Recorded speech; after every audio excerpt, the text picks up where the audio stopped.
Chámome Marisa Álvarez Bugallo, nací no ano 1967 en Corme e aquí sigo vivindo desde ese día.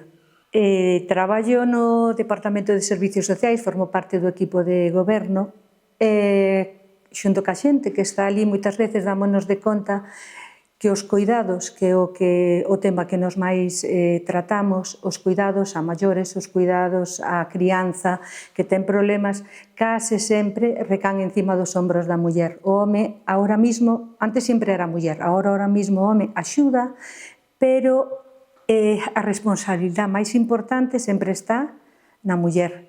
Igual que as crianzas, é dicir, desde a conciliación laboral intentanse poñer medidas para que poidan conciliar pai e nai.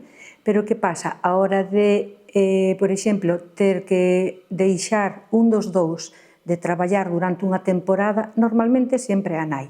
Hai casos excepcionais, pero normalmente sempre a muller a que fai ese traballo invisible da carga da familia, co que iso supón, que lle supón problema psicológico, agotamento físico, deixar de lado as súas prioridades, incluso moitas veces a súa carreira profesional.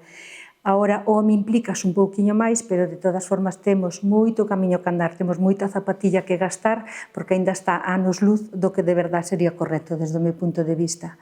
E ademais, a mentalidade, por exemplo, os servicios sociais que levan o DOSAF, que é a axuda a domicilio no fogar, incluso o propio usuario a veces axuda a esa situación. Nas empresas hai a veces chicos que son auxiliares e o propio usuario diche non, un chico non mo mandes para atender a mamá, un chico non mo mandes para atender a papá. Eles mesmos reclaman que sea a propia muller a que vai desenrolar ese traballo, podendo o chico facelo igual que as chicas que están dentro do servicio do fogar. Así que, insisto, quédanos moito que recorrer, recorremos moito se miramos tempos atrás, cando todos temos o recordo das nosas avoas cuidadoras, as nosas mamás cuidadoras, as nosas familias cuidaban a todos, a nenos, a pais, a tíos, a veciños. Ahora, eso avanzou, pero seguimos na posición de que a muller leva o peso todo desta situación e o home axuda e colabora. Pero, de momento, ese traballo, esa responsabilidade sempre está encima da muller.